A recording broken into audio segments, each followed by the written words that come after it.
All right, everyone, it's a couple minutes after 4 and we're getting ready to get underway here, so appreciate all of you coming. It's super nice to see so much engagement amongst the membership. We've had 100 plus at most all of these membership meetings, and that's pretty unique.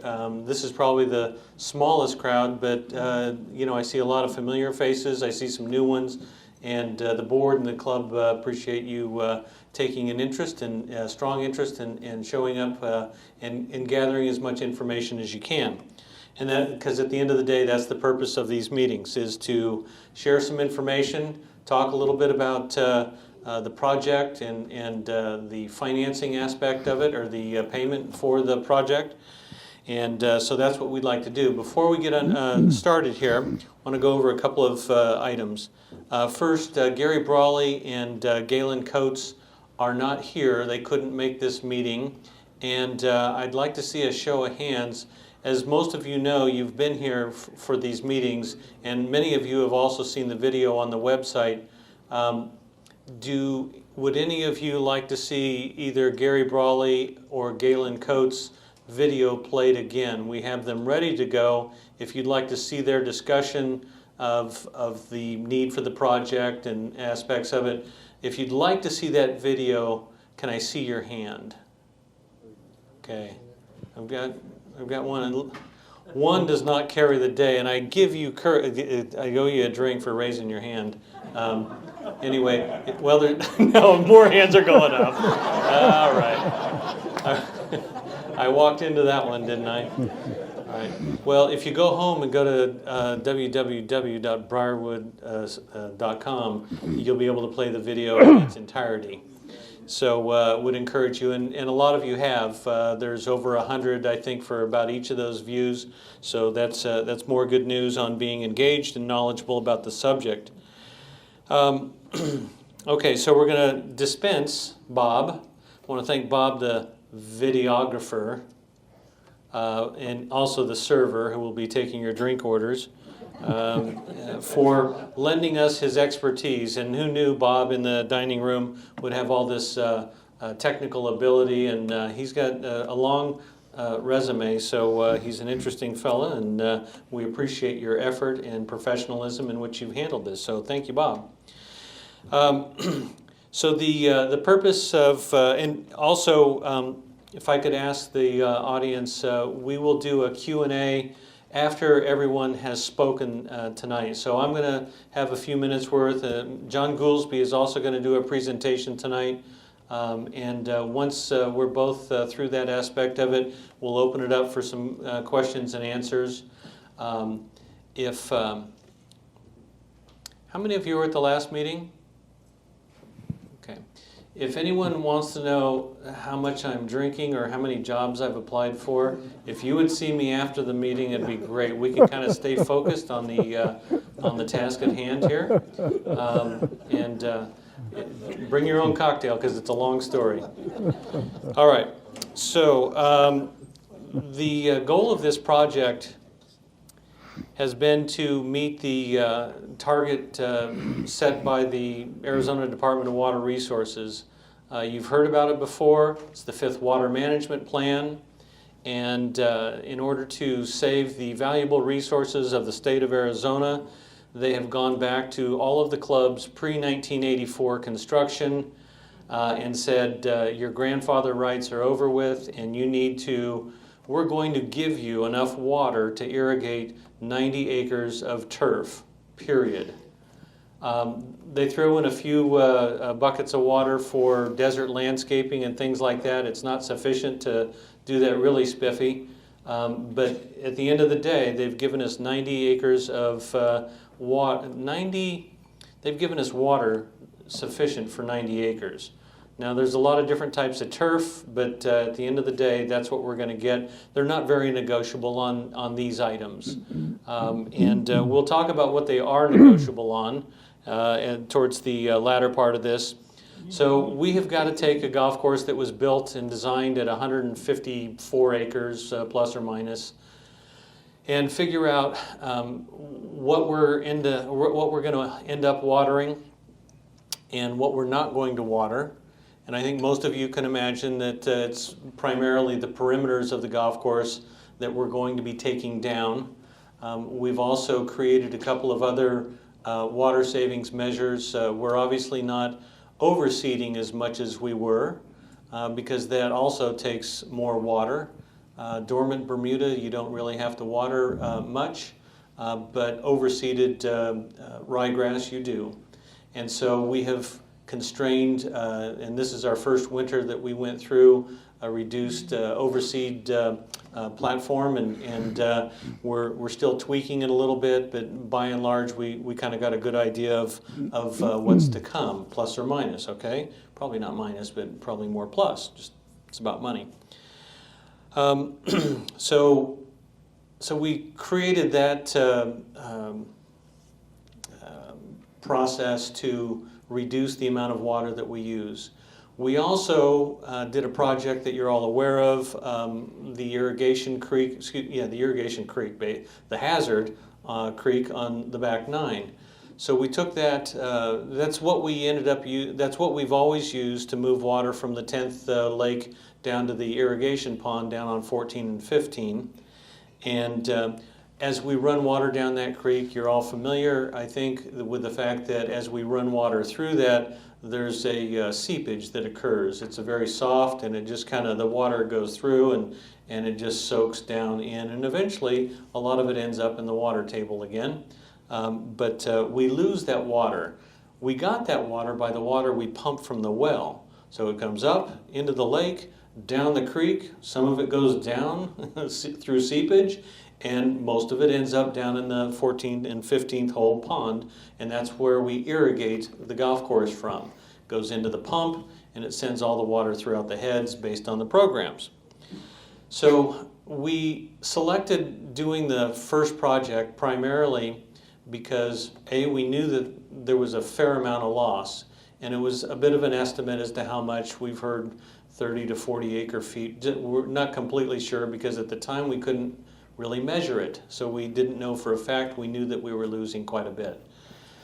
So we went through several versions of what to do. The first contractor came up with a $1.2 to $2.2 million budget to do whatever that. They gave us 3 options, and all of them were expensive, more expensive, and the most expensive.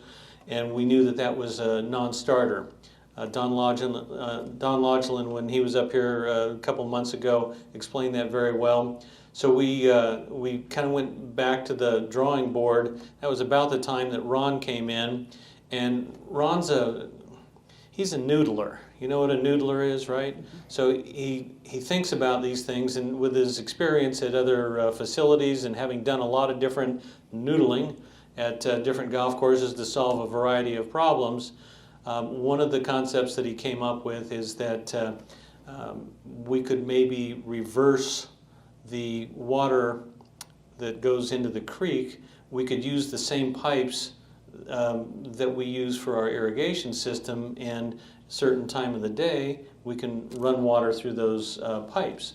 And that passed all the Galen codes and the other engineers test for, yes, this could work. It had some downsides to it in that we couldn't really do it during the night because that's the time of the day that we were running water through the irrigation lines to water the golf course while you were asleep getting ready to come out and shoot your best score. So that was a little limiting, but it was a very viable option, and you know, the preliminary numbers that Ron had come up with were in the neighborhood of $180,000 to $200,000 and somewhere in that, and that was a significant improvement, obviously, from the $1 million to $2 million that the previous contractor came up with. So they did a little more discussion, Ron and the engineers and consultants.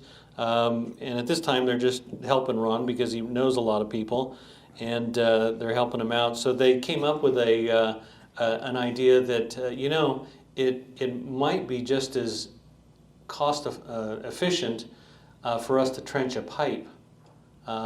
It's not as expensive as you might think, and so we went through that, and as you know, that's what we ended up doing because we could run water any time that we wanted.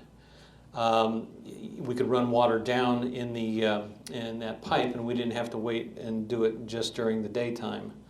So that became a much more viable option. Bids were received, and the other thing about this project is that the availability of the product, i.e. the pipe, and the contractor to do this were pretty quick. And at a couple of $100,000, in addition to the grant that the state of Arizona was providing for entities like ours, it made it a very affordable project. We had the cash flow to be able to pay for this project and get it done quickly.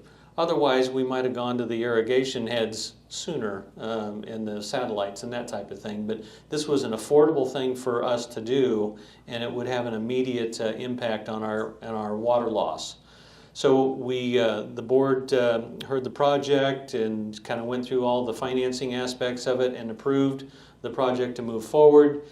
Did it. It took about 45 days, about 45, somewhere along the line. And so the nice thing is that pipeline is functioning perfectly. And to give you an idea, I think you've heard this, previously it took about 6 hours to run water from number 10 all the way down to the 14th pond, partly because not all of that water was getting down there. And some of it was leaking. But it took about 6 hours, and now through that pipe it takes about 6 minutes. And that's a significant improvement when you think about the water that you pump. There's the electricity, there's the use of water, and we all know that we get about 700 acre-feet a year allowed to us under our rights.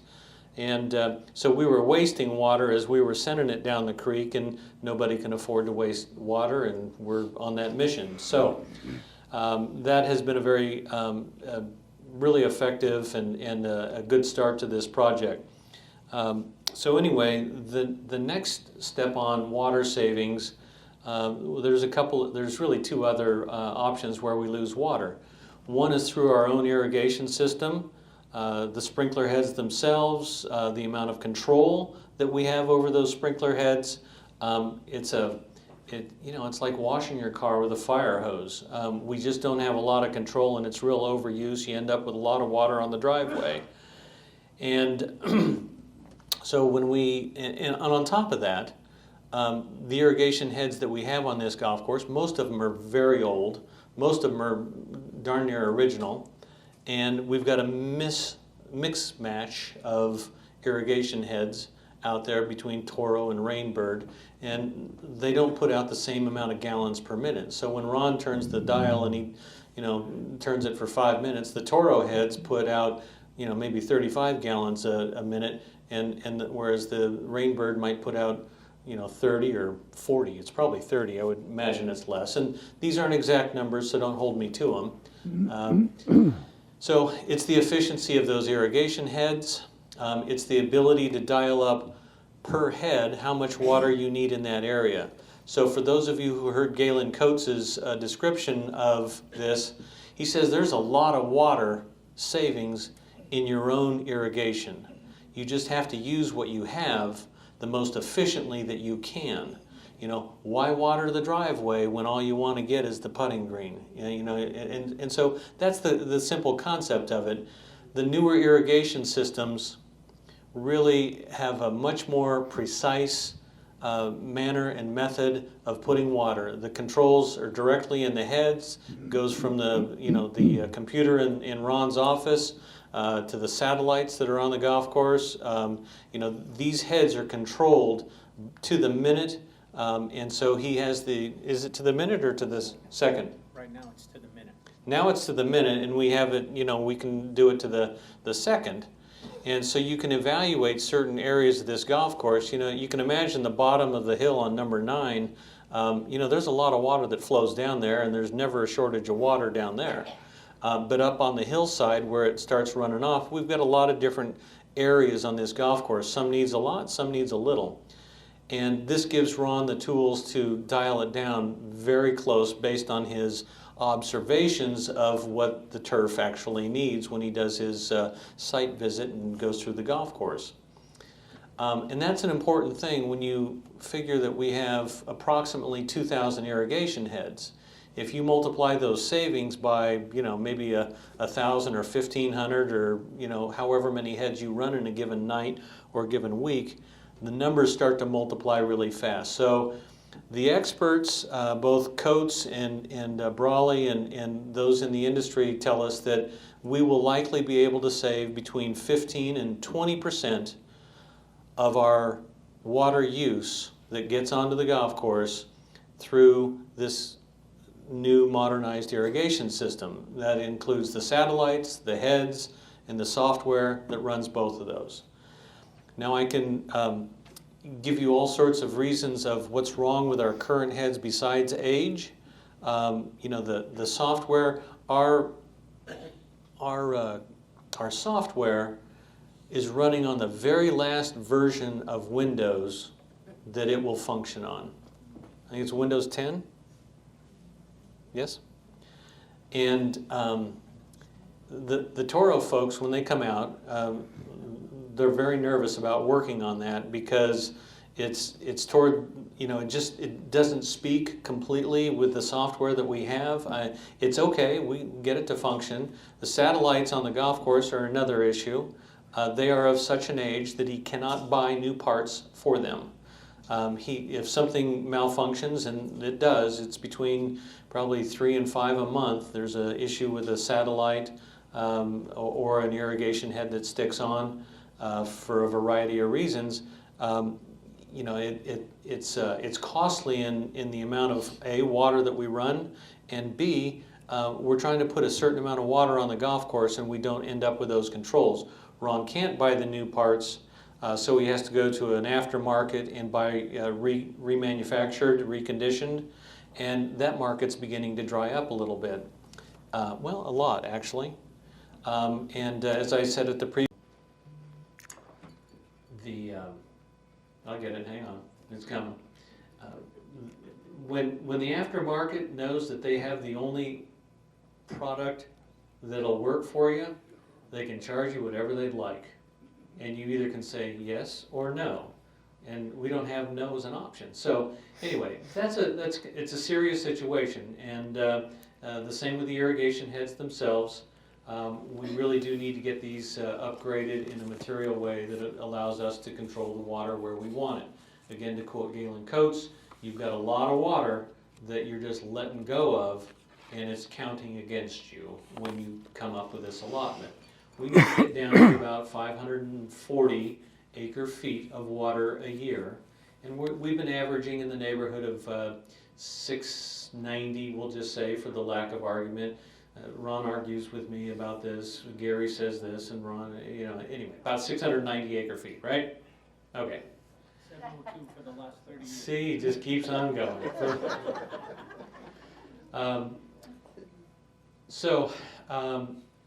So the irrigation heads and the satellites and the software, that's an expensive part. But one of the things about this is that, well, even though there's bad news with the cost of this, the good news is I think that Ron and the experts agree that if we can put the amount of water that we need on the 90 acres that we want to play on, that we will get an improved turf quality. And that's what it's about. We want the best playing conditions that we can. No one really fell in love with the dormant Bermuda, this winter. No one's going, wow, that's awesome. Y'all missed the green wall to wall kind of thing. And it was a great feature, but we just can't afford to do it from a water perspective or from a cost of seed perspective. You all heard the stories about seed. It doubled last year. This year it's going up another, who knows, 20-25% on top of what it did last year. So, we've got all sorts of reasons to, get it down to the right number of overseeded turf and water in the right place. We've got to be efficient. We can't be sloppy with our water. So that's why this is really the second phase. If we're going to say, for round numbers, because I like the easy numbers, 20% of 700 acre feet of water, that we put on the golf course, I think is 140 acre feet. That's what the rough numbers tell us that we could save. If we're using 700 and we drop 140, that gets us down to 560. See how fast I did that? When I throw that at the creek and the savings that we get there, we're getting pretty close. We're just guesstimating, but we're getting pretty close to the number that we need to be at to be in compliance with this 5th water management plan. Okay. Ron, was that about right? Yeah. Okay. So the third phase after the irrigation and satellites is really the final and what I like to call the dumb phase. To take the perimeter of this golf course and make it look natural, like desert, like when we got here like 100 years ago, is very expensive. Roughly, it's as much as the first 2 parts of the project. It's about $1.5 million to do this. Now, no gasping this time, and that's good, because the first meeting, when they heard that number, it was like, because that is a huge number. I believe that we'll be able to tackle that last bit of, you all saw the area over on number between 3 and 4. That DG and that area looks very nice. It looks kind of like what you see at other golf courses. That was donated by a member, through a member donor. These first 2 gain us, and then we can assess at that time if we want to pay for it. Now, I think that along the way, we're also saving money on a monthly and annual basis. The cost to reseal that lake's in the neighborhood of 8 and 9 today's dollars, about $231,000. Okay, it's a big lake. It's a lot of shoreline there, and but that's a lot different than 1.5 million, right? So that could be an option. I would suspect that if we're anywhere close to our maximum, water usage, that the resealing of that lake would really pretty much get us there. If we got very aggressive and decided things are going so well and we need to just reseal the last 2 lakes, you could conceivably get it down, get the water usage down to maybe what our grandfathered water rights are.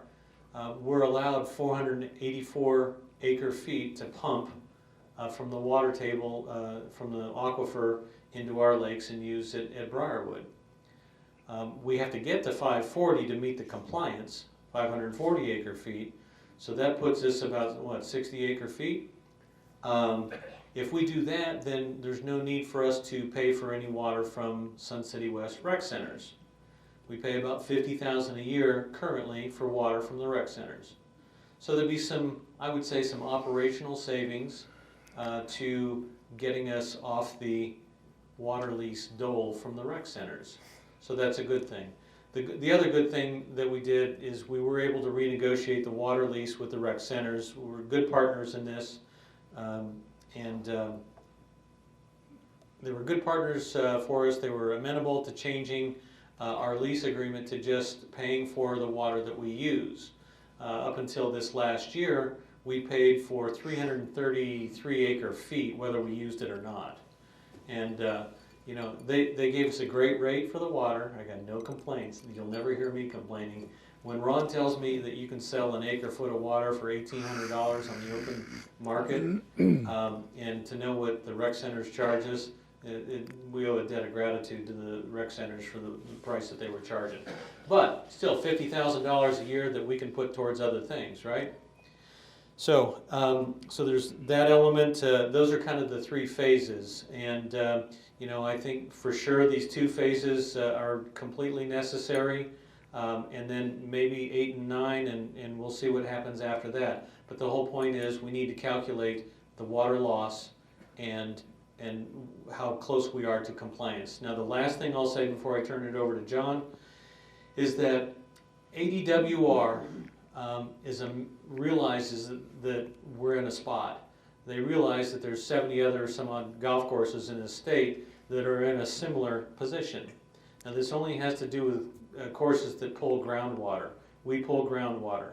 If it's an APS canal fed golf course, it's a different story. They're not under this mandate, but I think most of them were probably under the post 1984. I could be wrong. It doesn't matter. ADWR is amenable to, as long as we're making good solid progress towards compliance to this 5th water management plan and we're doing the things that we say we're doing, they could grant us administrative relief from having to be compliant by January 1st of 25. We are told that the relief would give us an extra 5 years to do that. They won't put that in writing. They'll just tell you that, you know, this is kind of what the plan is. This won't be law, this 5th water management plan, until sometime late this summer, probably in the September neighborhood. It has to go through a couple of votes at the legislature and that kind of stuff. So it is, you know, we know that these first 2 really have to be done. Let's see how we're doing on the compliance. Let's see what the, you know, the extra time that they give us. Candidly, ADWR doesn't care about DG on the perimeter of their property. They only care about how much water we pump and how much we use. So that's what this is all about. I'm going to let John, if I can have you come up now and maybe talk a little bit about what the club has done about the board and the ad hoc finance have done about finance. So, John Goolsby, our club treasurer.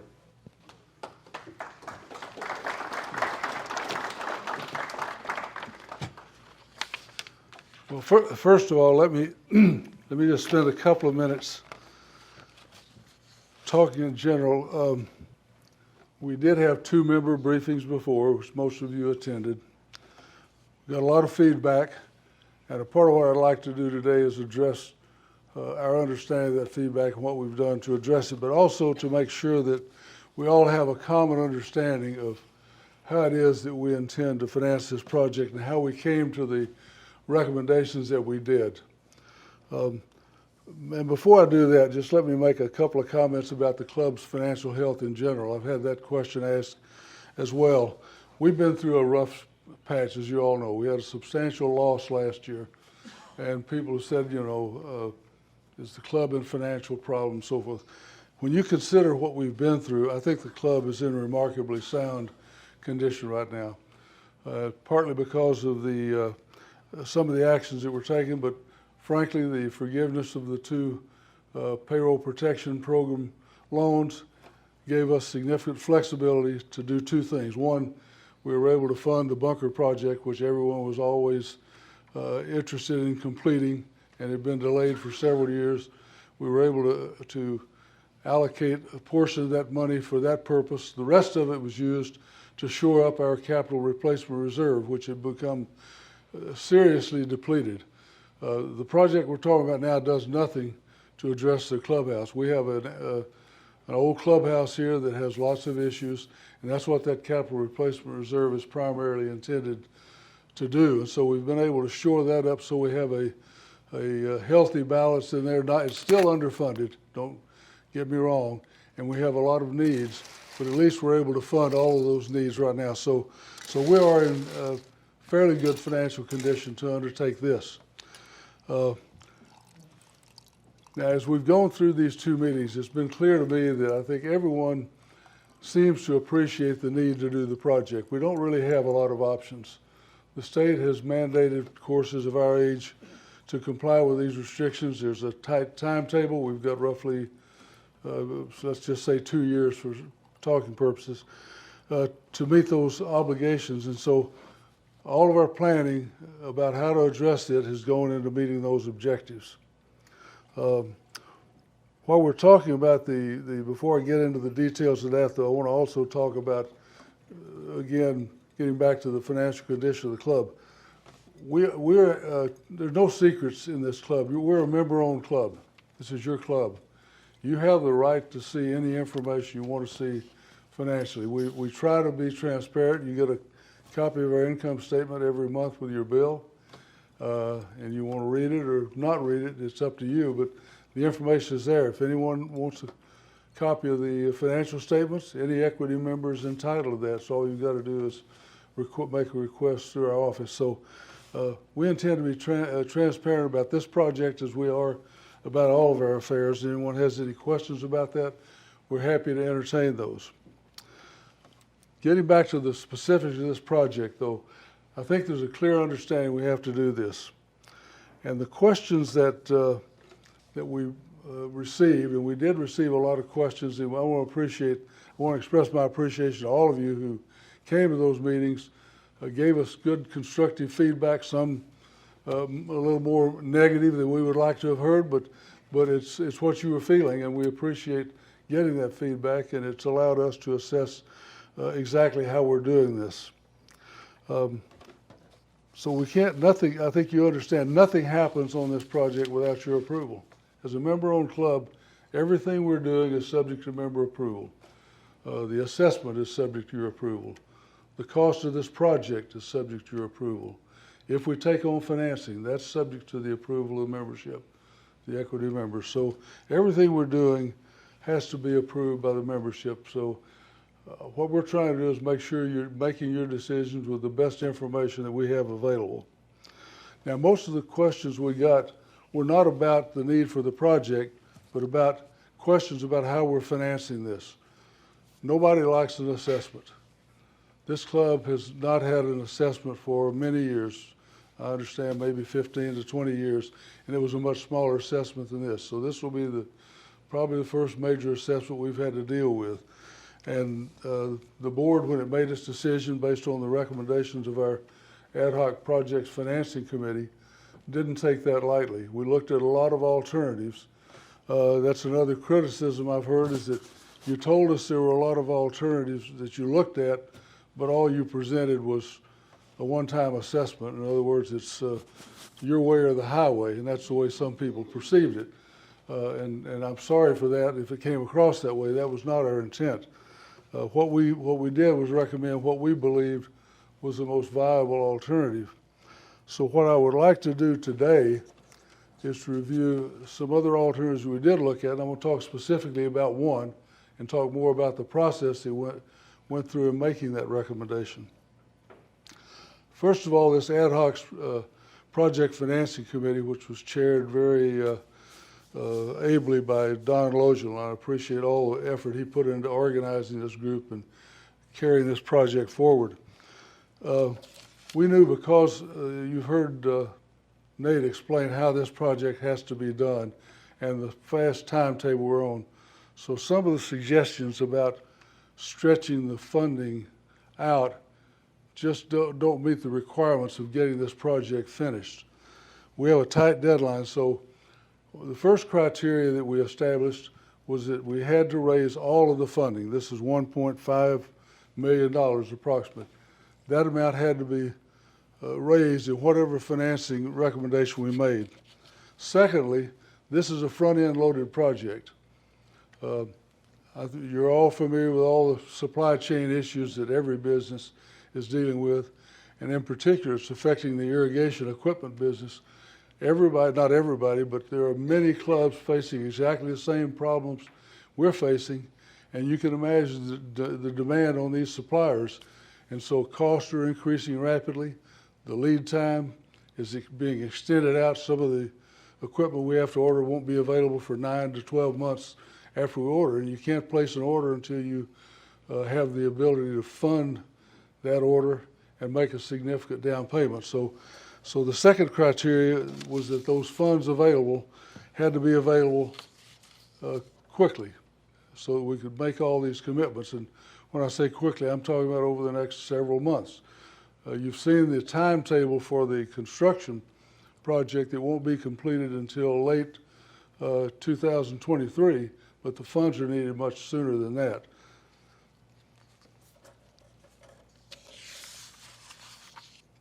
The other concern was that we wanted financing, but we knew that there would be a lot of people who would prefer not to pay a large lump sum assessment up front. So we wanted to have a plan that resulted in the lowest overall cost for the project, but also one that provided the opportunity for those who chose to spread that payment out over a period of years. And so the plan that we presented to the board and that the board recommends to the membership did that. Another comment we heard after one of the meetings was that, that all sounds good. We think the club should have more skin in the game. I don't know who they think the club is. This is a member-owned club. We are the club. And so we all have skin in the game. And so the decisions we make affect whether or not this club can continue to operate as a member-owned private club. It's pretty simple. So these are things that we have to do. So anyway, those all were considered when we made our recommendation. We also heard a comment about why don't we just borrow the money? And I'll talk a little bit later about that. The fact of the matter is we're not exactly a AAA credit. I said we're sound financially, but the fact of the matter is we're not an attractive lending entity for most financial institutions. I know we've got several bankers in our membership, and I think you all can appreciate how difficult it would be for us to borrow a significant amount of money. So we were limited in what we could do. So that was also a consideration. So let me talk about one of the alternatives that we looked at. This is a viable alternative, and I'll present it to you because it was probably among the final two that we looked at before we made the recommendation to the club. Most of you know that we recently changed our banking relationship from Bach Financial to Bell Bank. And frankly, one of the reasons that we made that change was that Bach Financial was not prepared to lend us additional money. I talked earlier, but Bach would just not extend a line of credit that we had had for some time. And that was one of the reasons we elected to seek a new financial partner. Bell Bank has been very cooperative and very interested in helping us do this, and they did make us a proposal to lend us some of the money. I'll talk about the terms under which they would do that. They agreed to lend us 50% of the cost of this project. So if it's $1.5 million, they would have loaned us roughly $750,000.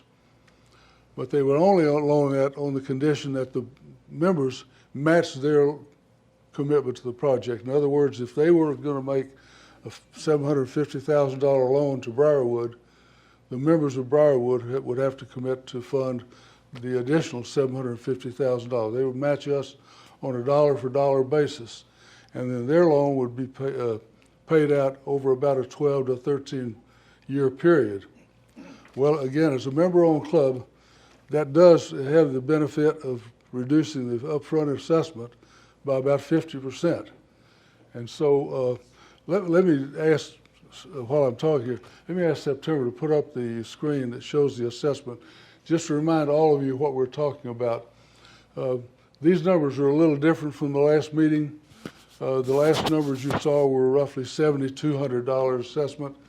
In recalculating the number of members who are currently members here that would be assessed that, the number is now approximately $8,200. So let's just say in the case of Bell Bank, they would loan us, they would require a one-time assessment of roughly half that amount, or $4,100. They would loan the rest of it. We'd repay it over a 12 or 13-month period. Here. But again, as a member-owned club, that loan has to be repaid by the members, so there'd be an additional cost to you on a monthly basis of those 13 years to repay that loan. Now, that's a manageable amount. As I recall, we calculated somewhere in the neighborhood of $60 a month or so for an equity member. The non-equity members had a slightly lower assessments that they would be paying for. But in any event, you'd pay the half of that assessment, $4,100 roughly up front, but then you have a continuing obligation for the next 13 years as we repaid that loan. So what we did after looking at that, compared that to the overall cost of a one-time assessment, we looked back at the objectives that we had established earlier when we reviewed this with our Project Finance Committee. How well did those options meet those requirements that we had established? First of all, this option of 50% loan, 50% assessment, it does It still requires a one-time assessment, but smaller. It does provide the funding for the total project. It does provide the funding up front when it's needed.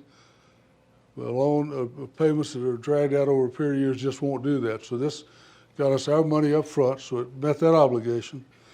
It's not the lowest cost of the membership, which was another criteria, because of the debt service costs that we incur over the 13-year period.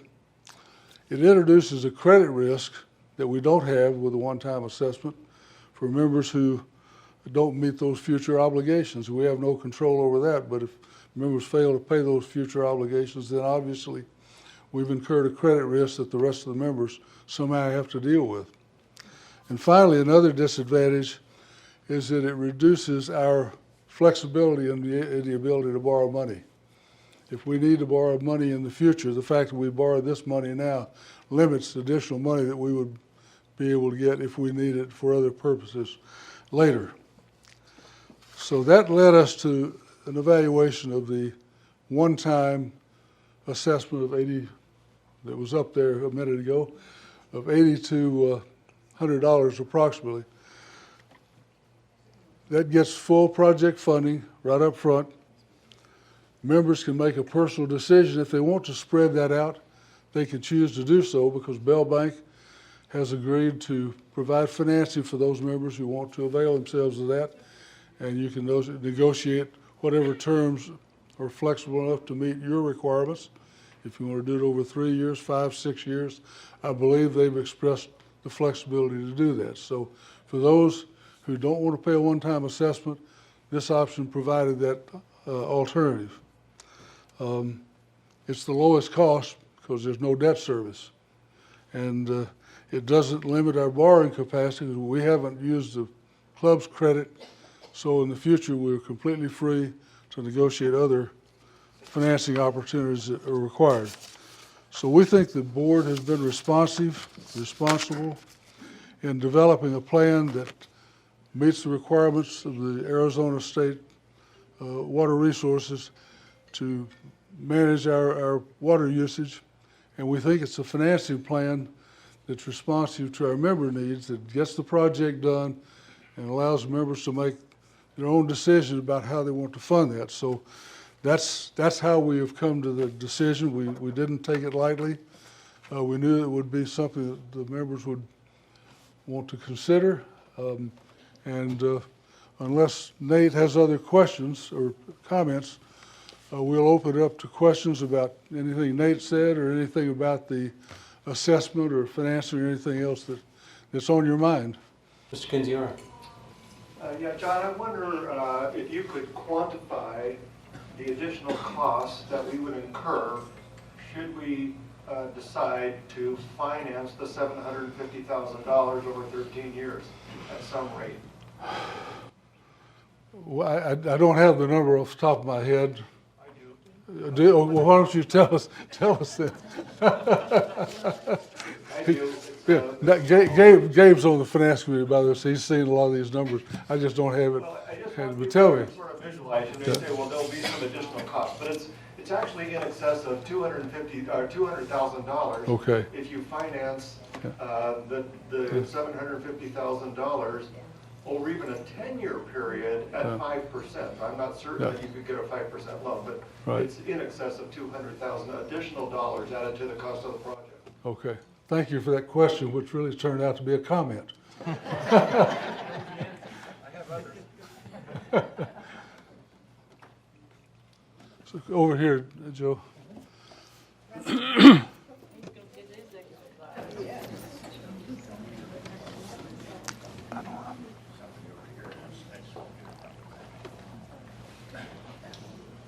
Did we investigate the possibility of leasing the irrigation? We did look at that briefly. It's just a lot more expensive is the reason we decided not to pursue that. But it is possible to lease equipment. The vendors would provide equipment on a lease basis. It's much more expensive. How much more expensive? I don't have those numbers available. I mean, Is it more than the bank finance? significantly. I beg your pardon? More than the bank finance? Absolutely more, because they've got to finance it. It's a Yeah, it's more expensive than bank financing. We did confirm that. It would sure be nice if like we could have seen those numbers or see those numbers before we have to make a decision. It seems to me that's an important part of this whole thing, is to know exactly what the other things are gonna cost before, at least for me, before I make a decision to write an $8,000 check. Well, we know that it's more expensive than both of the options that we're presenting, that we've discussed today. So the lease on the equipment was about 6% from the vendor, but it also had a 6-year time payback on it. So it would increase that cost for the first 6 years of the borrowing. No, wait, I don't understand that. We're paying 6% and it's a 6-year term. Right. So where is the extra cost coming from? Versus the bank's option of, a 10 to 14-year extension of that. That makes the payment lower on a monthly basis. The incremental cost of that 6-year lease is going to make the monthly much And then greater. you have to extend the lease Right. after that, yeah. It's still a lease, you're not paying for it. It's No. not, we don't own it, right? You would own this. You would own at the end. It's an irrigation head. They're not going to come and take them back. I mean, from my experience, I've been through this a lot in my lifetime, and where you have a vendor lease, you normally can cut a better deal than you can with anybody else because they're making their profit on the sale. And you have both Toro and you have both Rainbird, and I don't know who else to go negotiate with. And it just seems to me we're missing a whole big opportunity there. Can I let Ron do something? I'm going to take this over to Ron. 1 second. So part of it, whether it's Toro, Rainbird, Hunter, Jim Bob's sprinkler head, that company will not do the financing. Toro will use Wells Fargo. They will use, there's 3 or 4. Same thing with Rainbird. The only one who will do their own leasing, manufacturing-wise, would be John Deere. They hold their own bank. They own that. So if we were to go to Toro, hey, we want to do this and we want to buy it, we're going to Wells Fargo or we're going to X Bank. That's who they're going to put you in touch with to do this financing through. Leasing rates, just like everything else now, have jumped. I just got some recent quotes on the irrigation and on turf equipment, and it's at 6%, which was last week, and it's quickly going up to 6.5 or 7 within the next few weeks. That side of it, that marketing side of it, is very volatile right now. But it's something that I talked with Nate in September about it on a daily basis, on ways to look at things. But from a leasing standpoint, that monthly number becomes much higher because for us to try and get irrigation, we could probably stretch to 72 months. They're going to want closer to 60-month financing.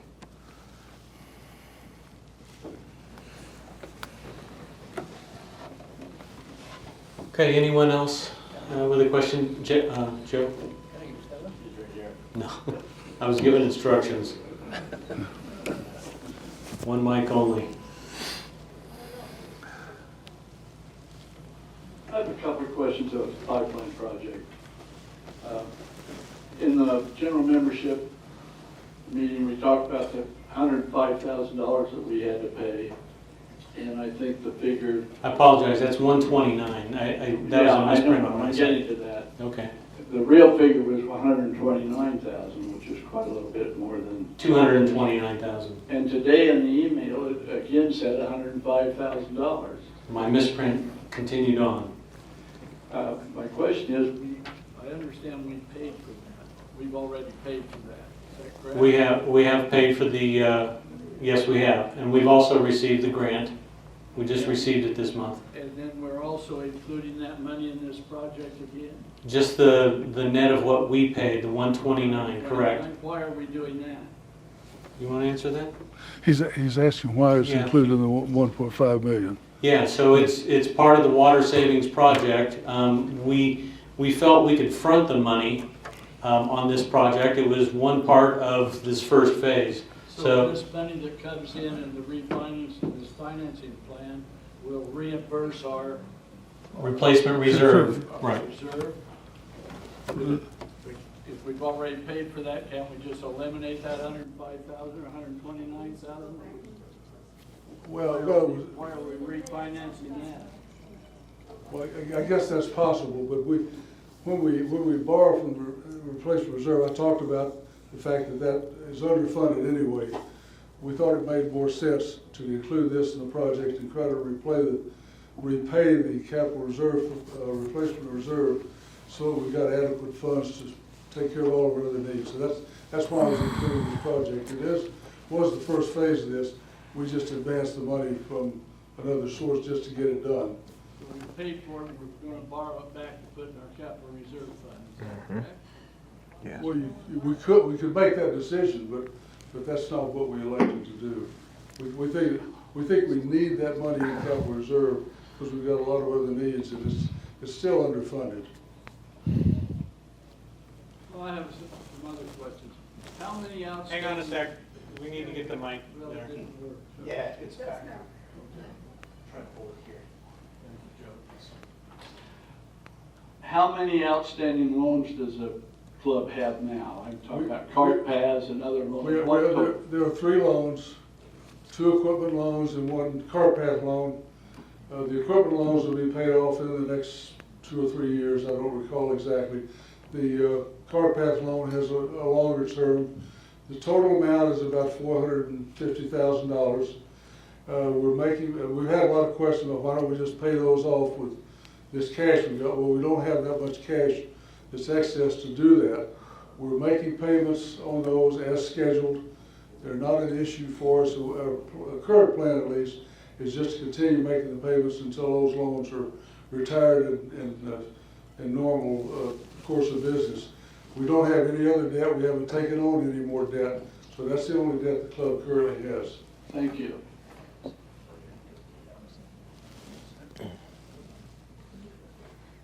So there's a couple up here. Yep, Mrs. Miller's first. I have one question. When the ballots come out, are we going to have a choice between voting for 8,200 or the option of financing some and paying a lesser amount, or is it going to be just one thing or the other? Well, when we present the option for the members to vote on, we have to present one recommendation. If we presented 2 recommendations, we very likely wouldn't get enough votes for anything to approve any action. I'm afraid we would split the vote, so I think we have to use our best judgment about the plan that makes the most sense for the membership. And if we thought there was an overwhelming demand to do one or the other, then the board could consider presenting that option. But right now, our plan is just to present one option because that's the only way that we think this thing can get approved. Remember, we have to get a majority of all the equity members to approve an assessment.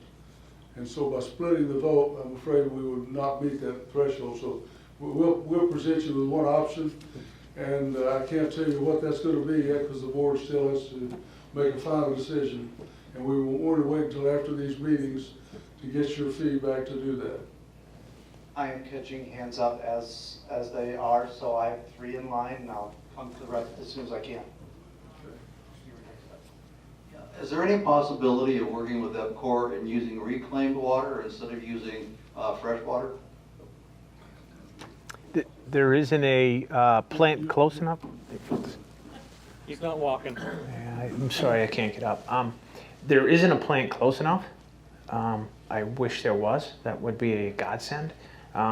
If we were to find something that was close, and I'm not even sure where the closest one here is in Surprise. I know Moon Valley Country Club did it. They were in a similar circumstance a few years back. It cost them over $6 million to go about a mile. And that was only half the point on 7th Street put in the other half. So very, very, very expensive to do that. Mr. Grant, you'll be next. Hi, my name is Scott McCleary. Nate, you mentioned earlier that some member had paid for all the work done on hole number 4. Yes, sir.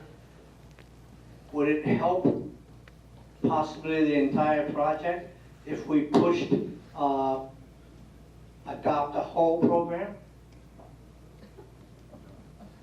That is a fine fundraising idea, and we will write that one down when we get to that element of this project.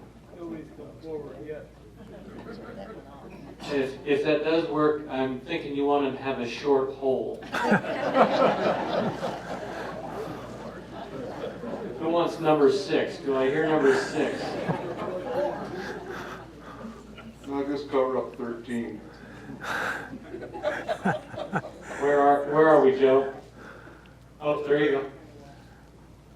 What would be the option of an assessment to pay off all of our outstanding loans so we have a zero balance? Then we would be able to finance this project? Well, that's Could you pay for it? frankly not one we've looked at, Tom. It's a good question. Just off the top of my head, it's hard to see how that would provide a significant advantage if we're just trading one. I guess maybe it's a longer term debt, so the debt service might be slightly less. We're trading a shorter term obligation for a 13-year obligation. That's the only benefit I can see, but it's hard to quantify. I don't know that it's worth pursuing. Another That's guy. the question, is how long we've been paying for these cart packs? Would you take the mic back to him? I couldn't hear that, Tom. Cart pass. How long? We've been paying for the cart pass? Oh, I don't know. Gosh, I think we started that in 2007, just before the crash. So it's been a long time, and it retires in 2028, I believe.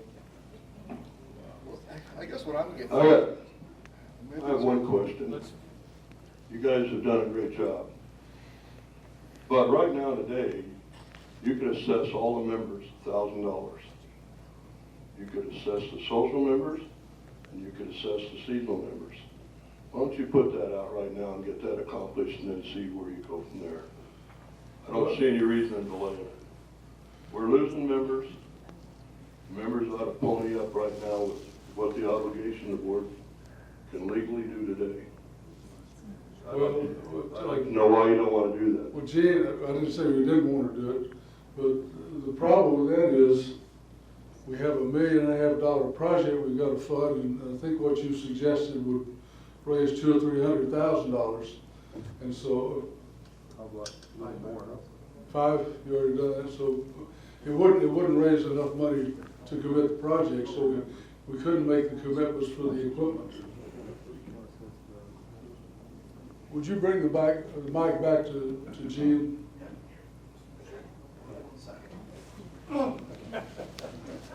Sorry, Ernie. I understand that. I do think it would do the first part. Plus, we also have funds that are in the bank. And I know we need a reserve. But to me, we're not getting the whole picture. Well, I want us to do this, don't get me wrong, because it is my club. But I think we've got to get after it before we keep losing all these members that aren't going to pay. And I think that's what's going to happen. we're trying to be as comprehensive as we can in this. In the first place, we don't have a lot of money laying around that we could use for this purpose. In the capital reserve fund, we've got, as I told you, roughly $700,000, just rough numbers. That ballpark. There's only about $150,000 that's not committed. We have approved projects that we're reserved that are going to be paid from that. So we've really got maybe $150,000. If we spend that on this, then we got nothing to take care of unforeseen problems with the clubhouse, anything else. The roof, equipment breaks down, we limit our ability to fund those. So That's why I don't think that makes any sense. It puts us in a really tight financial bind. I just don't see you holding money in the bank. I think we. Well, yeah. Okay, the option I've heard seems to be most popular is for the club to borrow one half of the amount and the current members to be assessed $4,100 or whatever it is. The amount the club pays for their borrowing is spread over, I think you said 13 years. So that means a lot of members over the next 13 years could help pay for the sprinkler system, irrigation system that they're going to enjoy. Now, what I was going to suggest was that we have three options. Assess the members $8,100, assess the members half of that, or vote no. But John, you make sense in that we can really only have one option. And I think the most popular option is borrow half and assess the members the other half. I think that has the best chance of passing. Mr. Downing?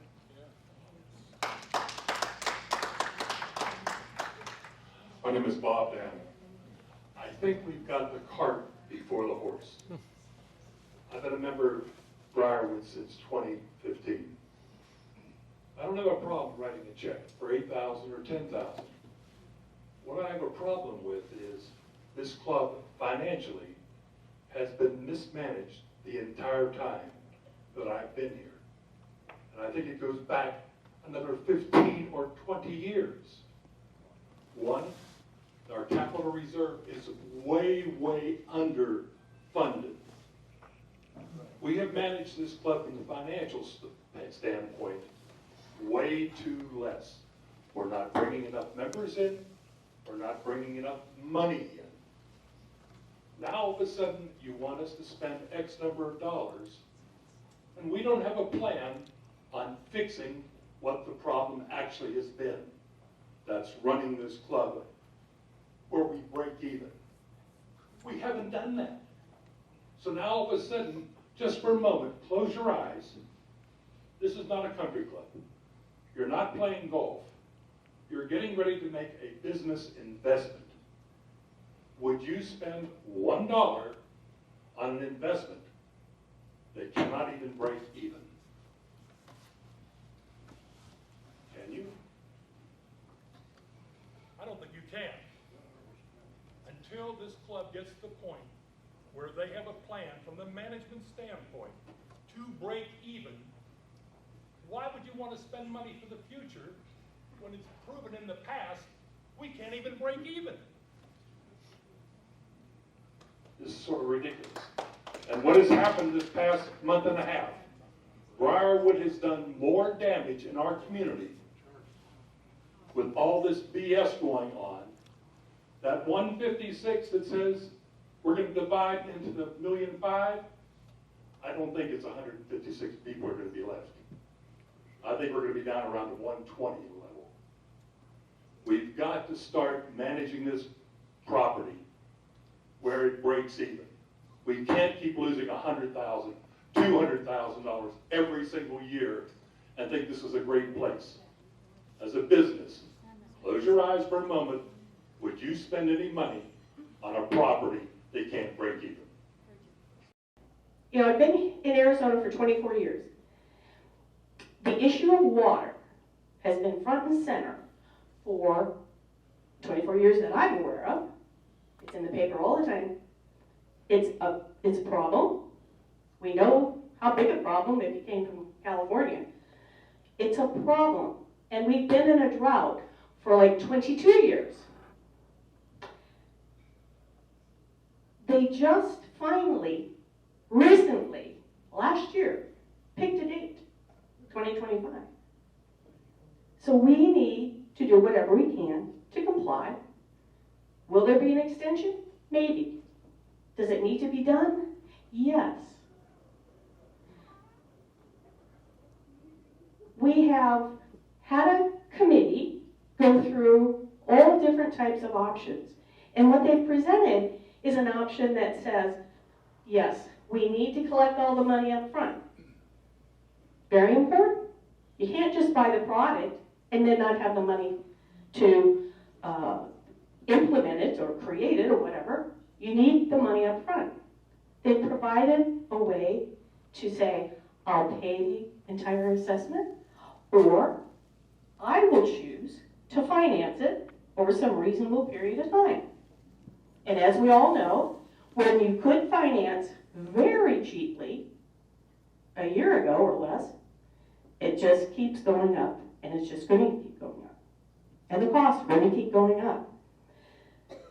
So to say that we, as the members of this club, should take on over $750,000 in debt when you have the option as an individual to spread that debt that you owe, doesn't make sense to me. Because I agree that we have to stay flexible, because you never know what's going to happen. You never know what's going to happen. I mean, it could be, I don't want to scare anybody, but the well could go dry. I mean, we have to take a new well. Anything could happen.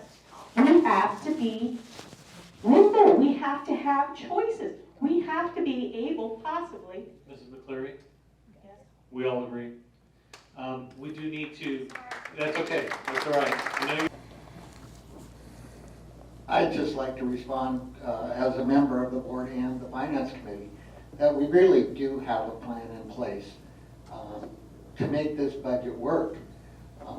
It's tough when prices are rising, and it's very, very difficult. It kind of upsets me to say that management and the board has not been doing their duty, and we have. Last year, you can say we had a loss, but not really. We got PPP money. We had an operating loss. Our tax return was going to show income. That's all I have to say. Anyone else with questions? let's keep it to, let's be as succinct. We're about 5:20 right now. Let's kind of keep moving it down the road. Joe? Here we go, and I'll be over next. 2 years ago, I live on Trail Ridge. 2 years ago, they didn't overseed the winter, 2 years in a row.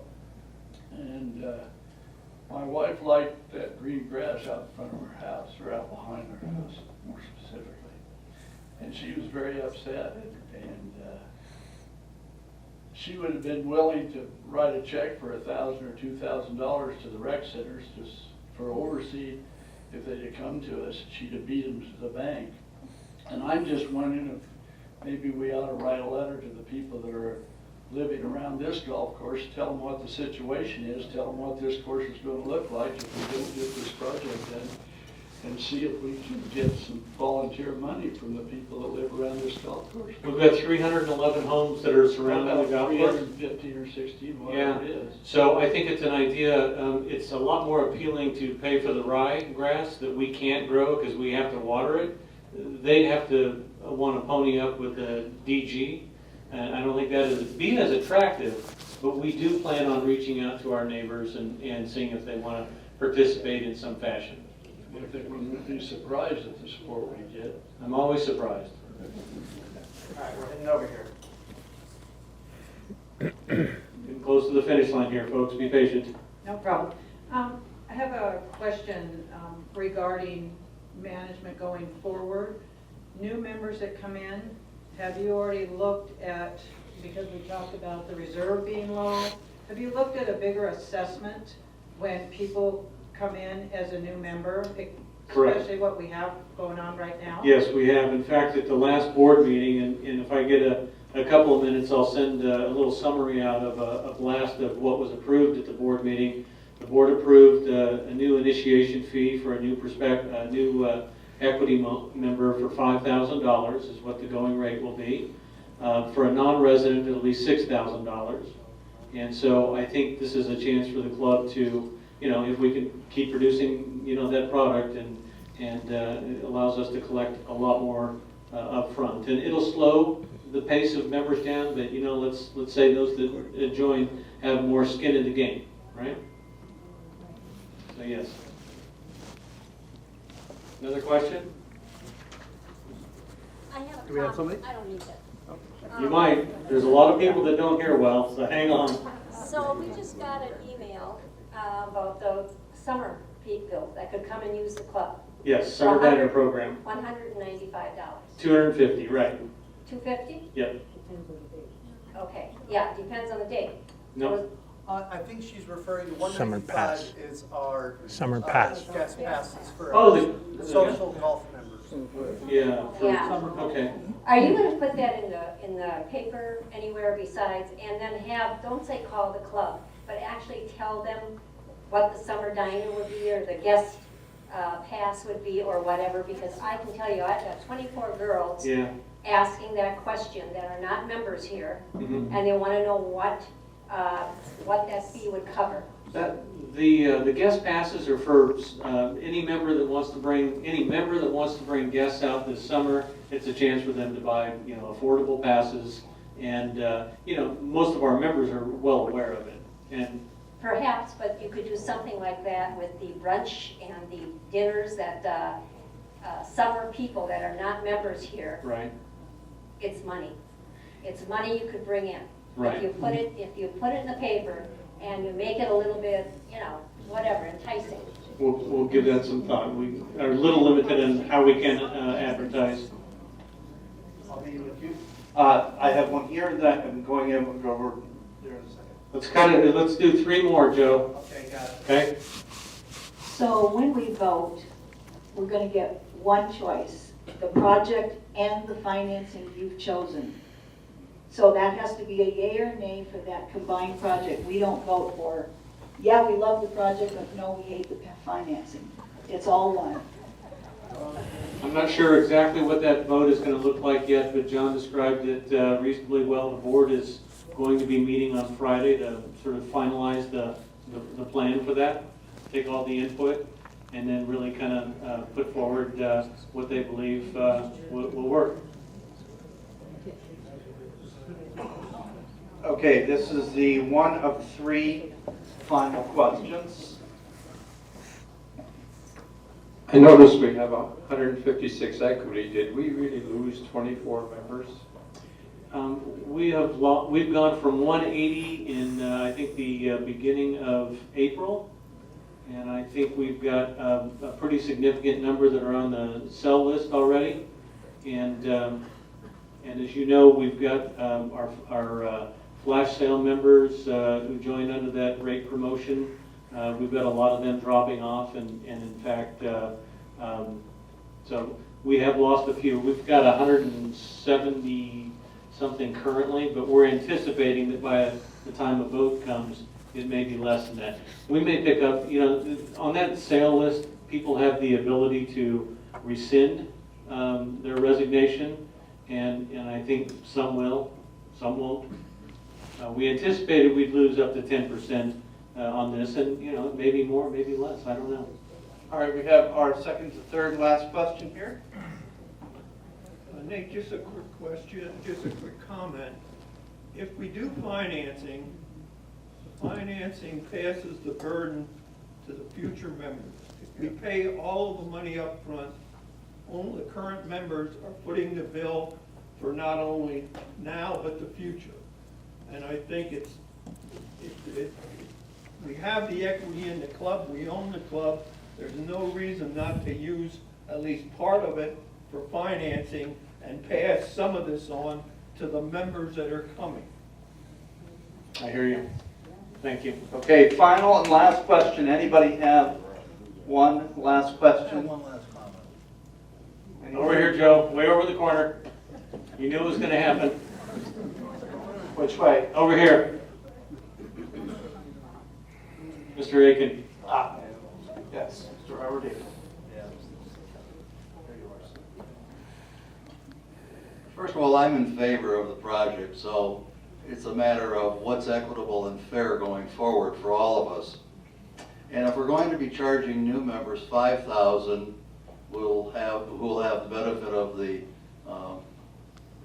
improvements that we're putting in, and we have to put in 8,000, it seems that there's a little equitable distortion there. I mean, it doesn't seem fair to me that a new member would come in at less money than what we're paying. And for that reason, you know, I'm not a great fan of borrowing money, but, you know, maybe it's more equitable to borrow half of it and charge less and make it more palatable for all of us. You know, as far as it's not, that's my comment. Thank you. All right. I appreciate all of the input, and thank you for taking the interest in coming in and being engaged as you are. You really are. Appreciate it. Call for adjournment. Adjourn. Second. Thank you. Oh my God, I gotta get up.